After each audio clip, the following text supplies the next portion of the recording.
Welcome back. Let's talk about safety location and safety design on your rifle. This is what I consider to be a Remington style safety because it's located right here.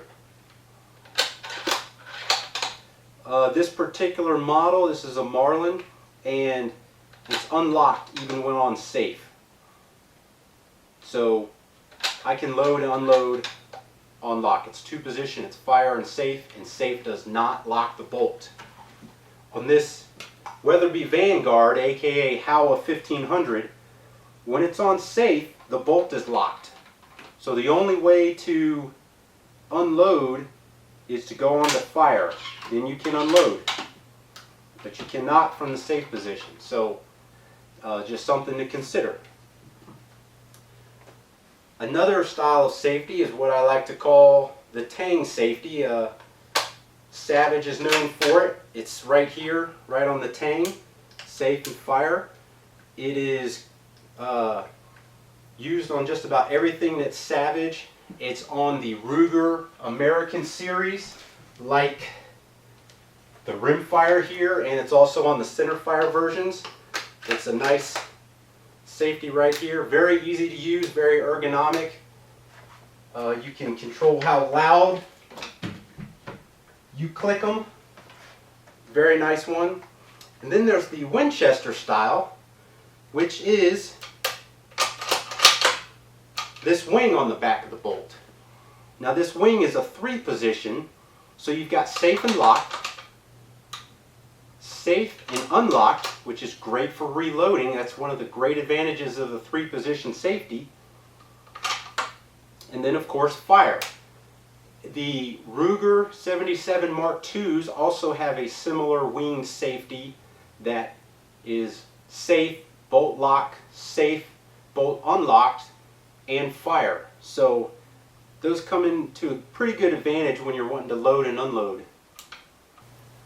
So you also got to think about what kind of finish your gun is going to have. This rimfire right here is your standard blue. It's smooth and kind of polished and blued. They can be very attractive when teamed up with a nice wood stock. This one is a matte. It's bead blasted, non-reflective. It's kind of the standard in all of the economy, regular guy, budget style guns. This one's a stainless with a light bead blast. It's kind of got that dull look. And this one's kind of just unfinished stainless. It's not bead blasted, but it's not polished either. It is a little shinier. Your stock material is something else to consider. You got wood, synthetic, and laminate. Your wood can be everything from your cheap stuff on a low-cost 22 to super high-grade walnut. The only thing I would consider with the wood is how oily do you like to get your gun, because that can soften and mess up your wood, and how wet are you going to get your gun, because some of those things can affect your zero when the wood swells or contracts with wetness or dryness. But generally it's not an issue. So if you like it, get it. Synthetic, everything from the El Cheapos that come on the lower cost, regular guy budget style rifles, up to your carbon fiber and Kevlar reinforced models, which are very sturdy, very strong, sometimes very, very light. Then your laminates come in all colors of the rainbows, and some of them are very beautiful, and they kind of bridge the gap between the durability of synthetic and the good looks of wood. Some of my favorites are the silver and black ones and the brown and black ones, but you can get them that look literally like a rainbow. Sometimes in the aftermarket, sometimes right from the factory. So those are things to consider with your stocks. Good looks versus durability versus you can kind of get the best of both worlds. Degree of throw or degree of bolt lift is something else to consider.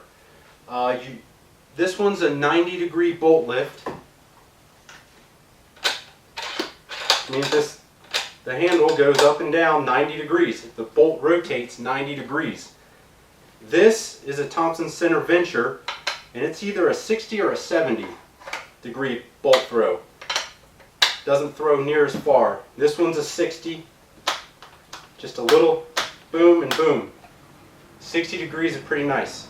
It doesn't really matter that much to me particularly, but there is something to consider. This rifle has a fairly large ocular back here, the Bushnell Legend scope. With this 90-degree throw, it makes contact with the scope.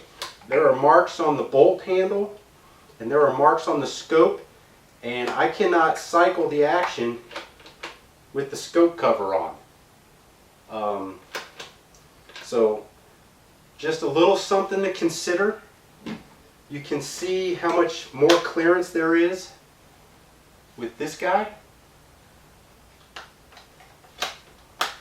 You can see how much more clearance there is with this guy.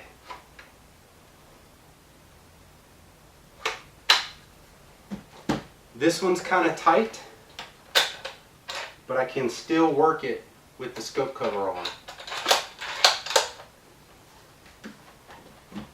Not a terrible big deal, but something to consider. Last thing I'd like to talk about is the trigger. Most triggers these days are adjustable. From the Marlin Pro Fire, which this is a discontinued gun, to the Savage AccuTrigger, Thompson Center Venture, the Ruger American Series, both the rimfire and center fire, they're all adjustable by the end user. And so are most of the other models these days. I think that would be a non-negotiable for me. Gotta have an adjustable trigger. I don't need a 2-pound trigger to go hunting with, but I certainly don't want to have a 6 or 7-pound trigger. That's ridiculously hard to shoot offhand or from an unsteady position, and the end user should be able to customize their trigger. 3 to 4, 5 pounds depending on what your preference is, but that would be a non-negotiable for me. We hope you enjoyed this 2-part series and hope it helped you out in some way. Please subscribe to our channel, and as always, thanks for watching.